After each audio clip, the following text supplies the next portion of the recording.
Hey everyone, we got some big news regarding silly season for 2021. We're going to start off with, not with Joey Gaze. Well,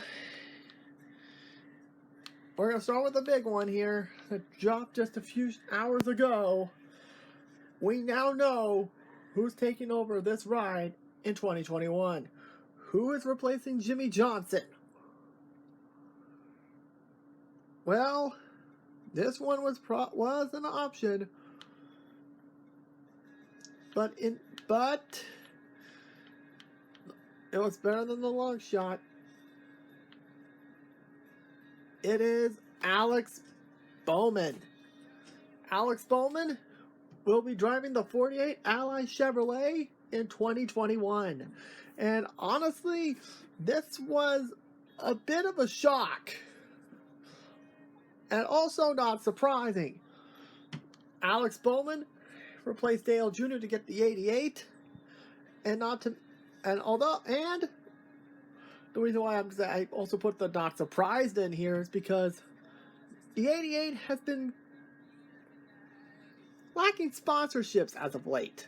I mean, Axalta's dropping their sponsorship to 13. And we'll get back to the 88 in just a second here. And not to mention with Alex now going to the 48, he doesn't have to worry. He doesn't have to worry about sponsorship woes. Although it's also a good sign where Rick Hendrick sees Bowman coming up. And also many people were expecting this to be Kyle Larson. Right. Now we're gonna get to him. Now with the 48 now filled for 2021. Where does this leave with Alex Bowman? And Rick Ives will be going with him. And this will also lead to our next story. William Byron is out of a crew chief. Jack Canals has received a promotion, so he'll no longer be crew chief, which is truly an end of an era. Jimmy and Chad are leaving the sport somewhat together. So my guess feeling is Cliff Daniels possibly goes over to the 24, which honestly, I hope that happens because honestly, Chad and Byron just seem off in my view. And this is coming from a Hendrick Motorsports fan myself. So hopefully Cliff Daniels gets some success with Byron. I mean, I think he scratched that surface. That win at Daytona probably was not a fluke. Now let's go back to the 88 for a second. If you guys knew, Kyle put a survey out, and honestly, it was a touching survey, and I think he deserves a second shot at a NASCAR ride. But he did, in fact, name drop a couple of people, which I will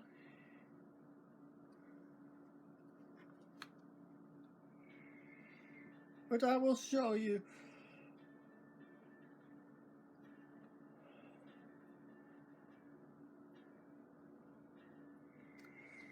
Which I will read out to you here. Let me load it up here.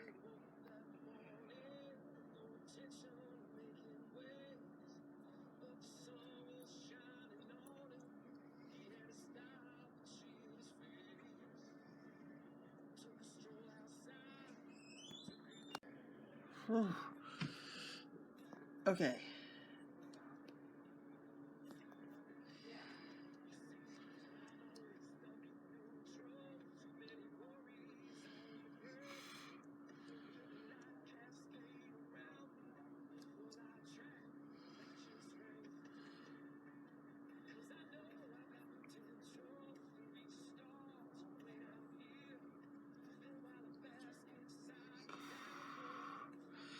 Well, thing with Larson's essay.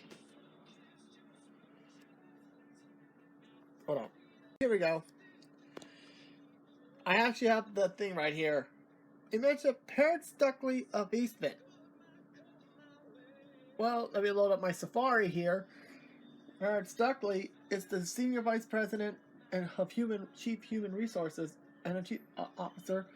And it's funny to mention, one of the products Eastman has, it's on this car. And it happens to be Lumar, right above the Axalta logo there.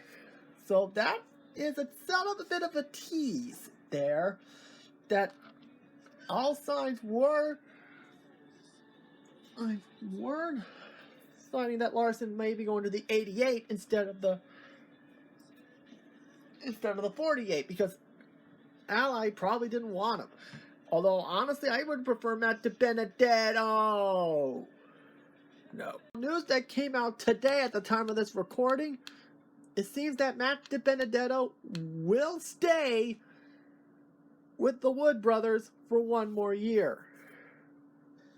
Which honestly, I'm kind of bittersweet. It's bittersweet about it. Well, one, I'm happy for him. He's keeping his ride. But anyone who knows me, that knows my channel, I was pulling for Matt DiBenedetto to get the 48 from the very beginning. And we know that isn't going to happen. But it's only a one-year deal. But then in 22, he's pretty much out. Possibly to make room for this guy. Yep, Austin Cindric. We all knew it was coming.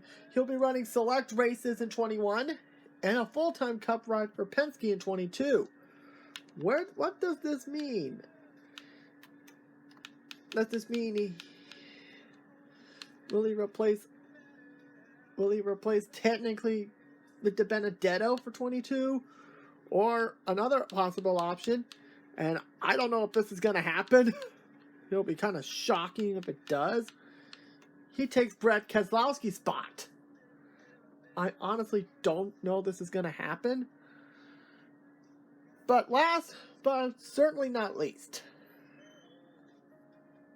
as for driver switch-ups, before we get to the last one, I want to talk about the Truck Series. It seems that in the Kansas race, Hailie Deegan is going to make her first truck start, which is obviously fantastic, which is great. And she'll be driving for, if I can find them. I know she's driving for a team that has Ford.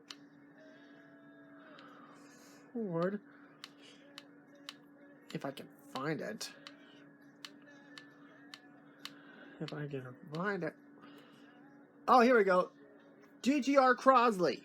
So it's either Tanner Gray.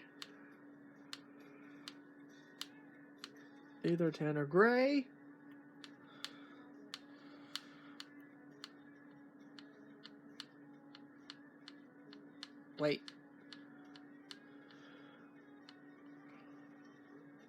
That's it? They're a one-car team? Seriously? What the hell? Hang on. This can't be real. Let me check that thing. Okay. Okay, they also have the 17, which I cannot seem to... seems to be in the game.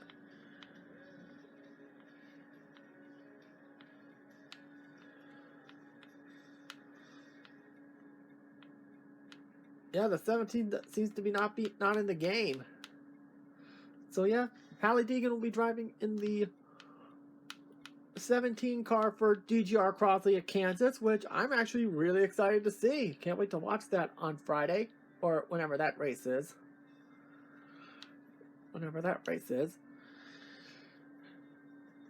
And now, going back to DiBenedetto for a quick second here. Another car that has come up, honestly, if he wants to stay in the Ford camp, and honestly, I know I'm going to get some heat by saying this, is the 6. Of course, Ryan Newman has had a long career in NASCAR, including winning the 50th Daytona 500 in 2008. But after that horrifying wreck at Daytona. I don't think he's going to be in the sport much longer because honestly, he has a family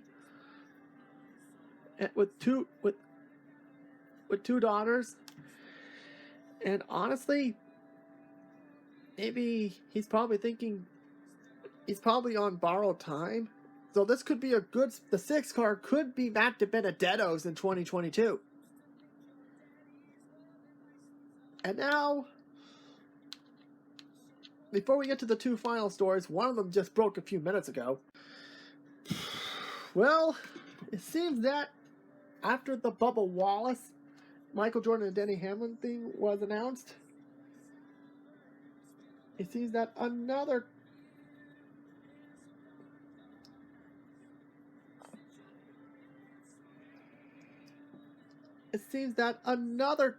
person has started up his own Cup team.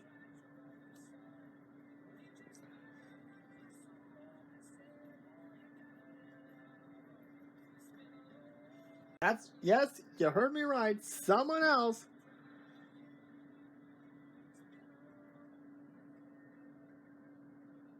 has started their own Cup Series team. And that person is the name of Justin Marks. And the team name will be Team the Trackhouse. And who is their first driver? And I had him going to the 43, but in the end, the new driver is Daniel Suarez. Which, honestly, I'm really happy for him. I mean, Daniel Suarez is probably an driver who's been underappreciated, and now with him going to Team Trackhouse, he has driven for every manufacturer, which is amazing. And ladies and gentlemen, it's almost certain Erik Jones is either going to the 43 or the 96. But since Toyota wanted to keep him, the 96 is probably looking more likely. So yeah, Team Trackhouse, they did say they're going to lease the hauler. There was speculation yesterday that third charter was the 37 that was leased to JTG, but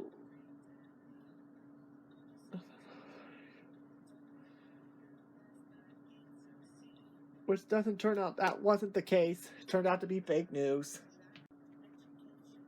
But now it's time for some bit of unfortunate news here, and honestly, most of us probably saw this coming.